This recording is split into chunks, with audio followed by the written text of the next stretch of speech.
Hi everyone, my name is Biagio and she's Ferrella. We are here to present the story of migration for the project Sharing Borders, Read On for Krill.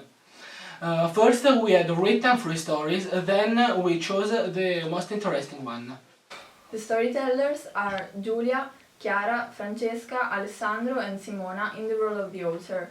The protagonist of our story is Simona's grandfather, so what you will hear is based on a true story. Now let's listen to the story. When my grandfather was young, about 11 years old, the Second World War was coming to an end. People who owned particularly big houses were forced to allow German soldiers to stay in some of the rooms. But luckily for my grandpa, it was Italy's allies, Polish soldiers, who needed hosting. My grandpa remembers them as kind and polite. They used to give him chocolates all the time, and once they even gave him some liquor and some cigarettes. But he hated it so much that he never drank nor smoked again for all of his life. His mother got so angry that she even managed to scare the officials. Yes, they were all very kind, and one member of the family in particular enjoyed their presence. The grandfather's sister, Anna, that was 17 at the time. In fact, she and one of the soldiers fell in love, a tall, blonde and handsome one, as she used to say. But, like in every love story, not everything could go perfectly as planned.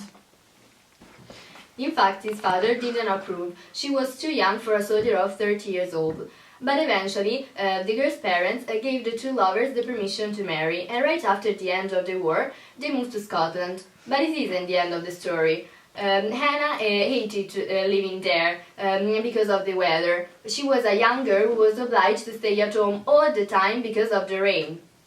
So they decided to move again, this time to Argentina.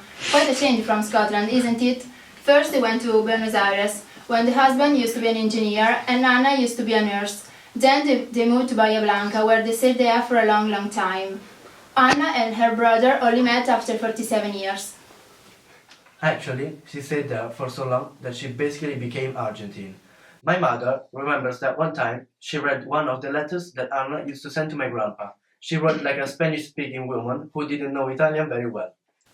This is a story of migration, like many others, but this is also a story of war and love.